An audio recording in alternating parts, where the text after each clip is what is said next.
Superhero column display interface has three text boxes named txt super, txt identity, and txt location with labels identifying those to the left, and a button named btn add, and then a text box named txt superheroes.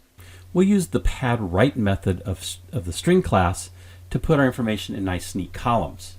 In order to make that work, I had to set the font of this text box to a monospace font, and the most popular one is really Courier New. So I used Courier New regular 10 point. Let's look at the code. After the components have initialized in our Form 1 constructor, I took txt superheroes.text and added some text of superhero, which I'm going to pad to the right 20 spaces, plus public identity, I'm going to pad that to the right 20 spaces, plus the location. So by padding to the right, it's going to add spaces to an equivalent of 20 characters or 20 spaces. I can specify other values besides spaces if I wanted like dots or something. That's an added argument to the pad right. There's also pad left, which will put the text to the right and add spaces or characters to the left. Then I did the same thing, which just with some dashes to underline superhero, public identity, and location. It kind of sets up the headers. Then for my btn add, I'm going to get superheroes.text, and I'm going to add a new line. So I use environment.newline. We could also use a string of backspace n, plus the txt super.text, pad to the right, plus the txt identity.text, pad to the right 20 spaces, and the text location.text. And I'm going to clear those three text boxes and set the focus to txt super. Now each of those three text boxes have events of getting the focus and losing the focus. So has focus is my method in which I'm going to set, if it gets the focus, I'm going to set the color to yellow. If it loses the focus, I set the color to white.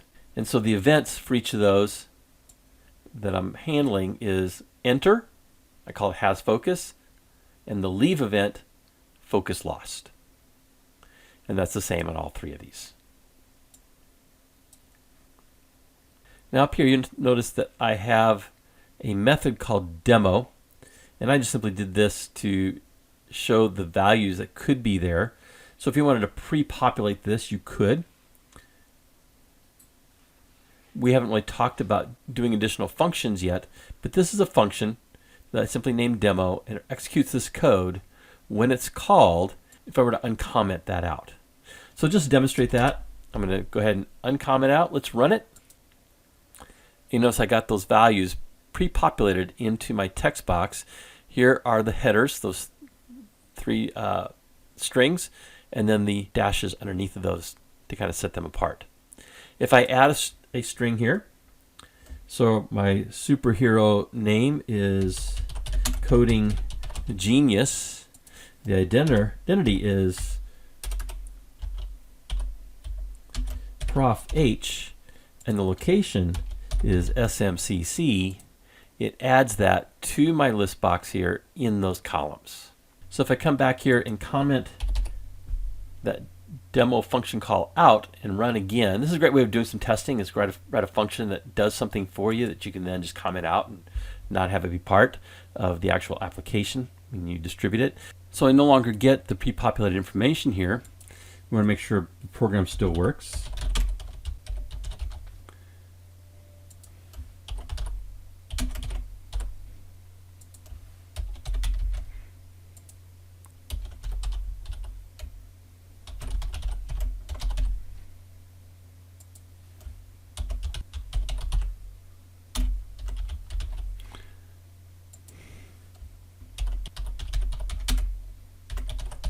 So my Rottweiler and I volunteer at Phoenix Children's Hospital in the Animal Assisted Therapy program, and so I consider her a super therapy dog.